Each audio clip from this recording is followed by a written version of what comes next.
Good morning, everyone. True honor to speak to this distinguished audience. Allow me to recognize some of you present. Presidente Constitucional de la República del Ecuador y Primera Dama, President of the European Commission, Prime Minister of Canada, President and members of the World Jurist Association and World Law Congress, Vice President Viviane Reding of the World Law Foundation, authorities, panelists, participants at this New York 2023 World Law Congress, ladies and gentlemen, allow me to also recognize the presence of the President of the Supreme Court of Justice of the Dominican Republic and three former presidents of Mexico, Ernesto Zedillo, Colombia, Iván Duque, and of Latvia, Mr. Levits. It's an honor to see you and a pleasure as well. And my fellow awardee, Andrew Young, Ambassador Young, I had the pleasure of seeing him in Madrid recently and presenting him the award, and it was a great pleasure as well. It will be tough to follow the sequence today. So many beautiful and important words have been spoken. Allow me to add a few more. A few months ago, on the 8th of May, I presided over the Madrid opening session of this World Law Congress 2023. So to be here with you on this special occasion at this closing ceremony is, of course, an honor, but also gives me great personal satisfaction. An honor that is multiplied by the significance of this event, at which we have just presented the World Peace and Liberty Award to the European Commission, represented by its President, Ursula Von der Leyen. So allow me first to offer her my sincere congratulations on this award, which, without a question, recognizes the most significant project of multinational integration in our recent history. From the outset, it was above all a political and legal project aimed at consolidating peace and democracy in the countries of the continent after World War II. I would also like to extend my congratulations to the recipients today of the World Jurist Association Medals of Honor, presented later on in this ceremony. Among them are extraordinary jurists from all over the world, as well as companies that have demonstrated their extraordinary commitment to the rule of law, a commitment shared by all of us here today. So, as I was saying, this in the closing ceremony of the 28th World Congress has taken more than 2 years of considerable effort to organize and has succeeded in bringing more than 1,000 jurists from 70 different countries. The results of the many discussions in different panels will be of the utmost interest and value to legislators, regulators, judges, jurists, and leaders from all over the world. It is no coincidence that for this ceremony we have gathered at this UN headquarters of New York, which in these times of profound transformation in almost all areas of our lives is called upon to perform an indispensable role in resolving conflicts and working for world peace and cooperation. Without question, it is a pivotal structure of an international architecture founded upon strong and effective multilateral institutions and a law-based international order. This is an idea that the UN Secretary General has always championed. As I mentioned some months ago, when he received the Charles V Award, European Award, in the late Emperor's retirement site, the Monastery of Jurist in Cáceres, we thank Secretary Guterres for his generous hospitality today.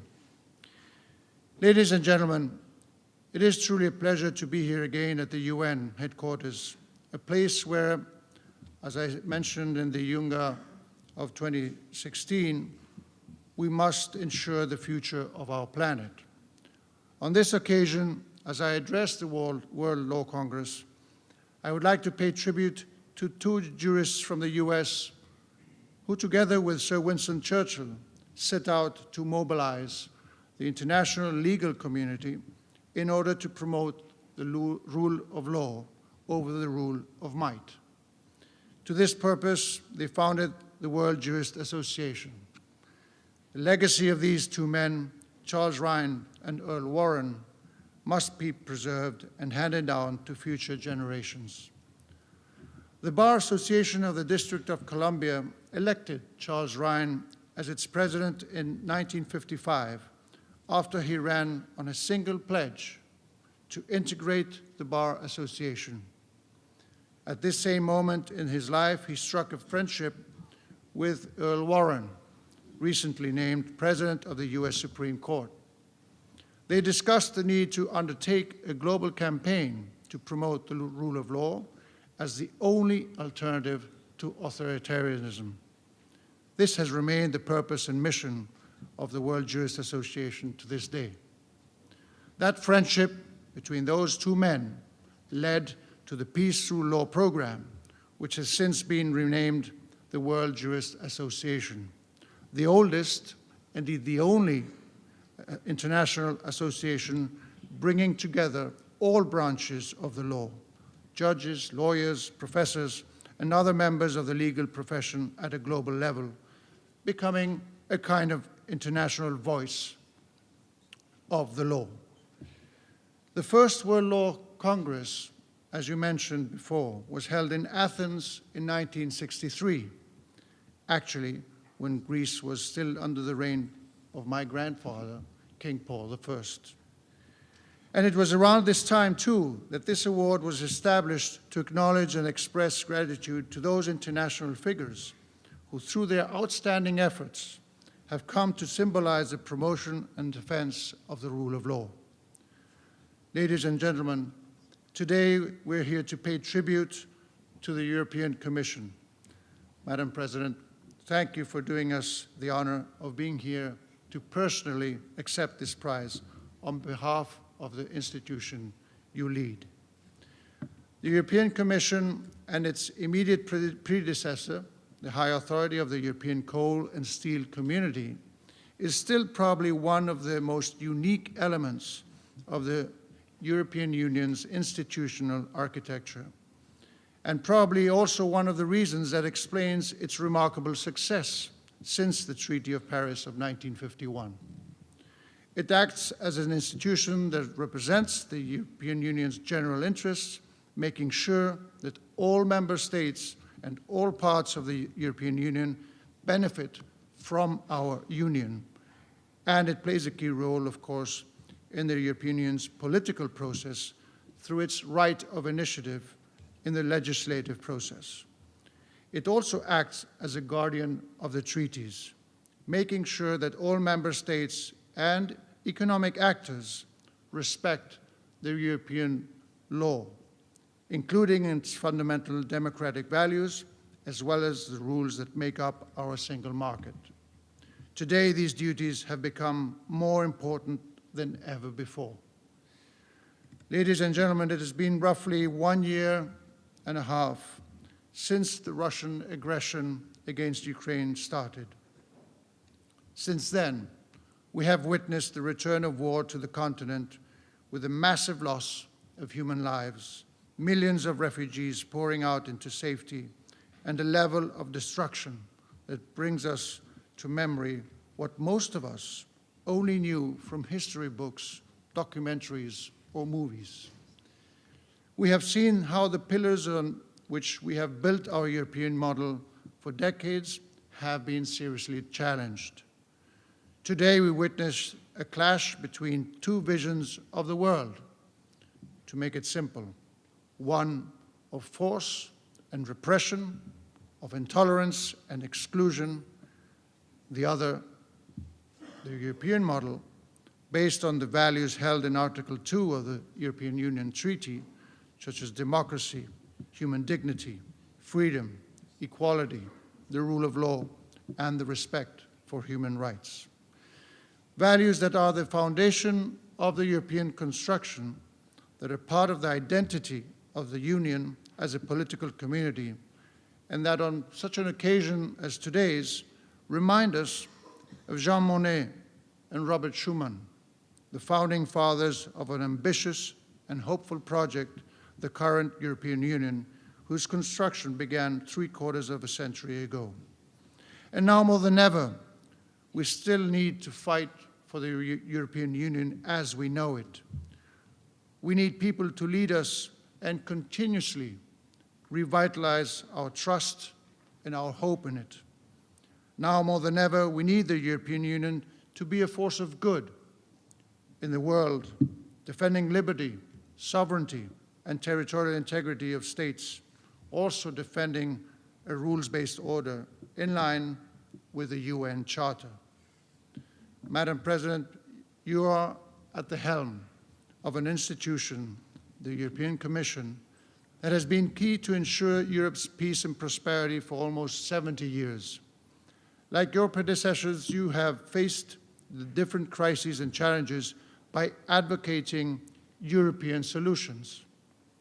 And by doing so, you have contributed to strengthening Europe and pushing European integration to new levels.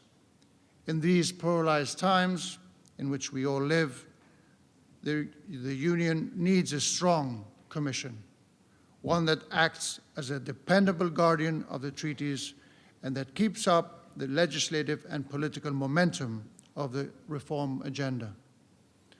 At a time when our institutions and norms are being increasingly challenged and even questioned, the European Commission has shown the value of moderation, centrality, and constraint as key traits of doing politics, bringing together all member states in the Council, now presided by Spain for the next 6 months, and all political groupings around the European Parliament. And in this regard, we must not forget that the advances made in building the European project have responded democratically to the will of our citizens, who have largely agreed to strengthen and enlarge the Union. This is a process in which our national parliaments have also, of course, played a decisive role, embracing plurality, respecting difference, seeking the middle ground in order to move forward, adopting debate and consensus as tools of progress. These actions and attitudes are at the very heart of democracy and essential to preserve it. Because as Europeans, President von der Leyen, I think we clearly share the belief that democracy is today the soul of Europe. Madam President, we thank you once again and congratulate you for this award that recognizes the important role played by the European Commission in safeguarding the European project as one of principles and values, rights and freedoms, prosperity and peace.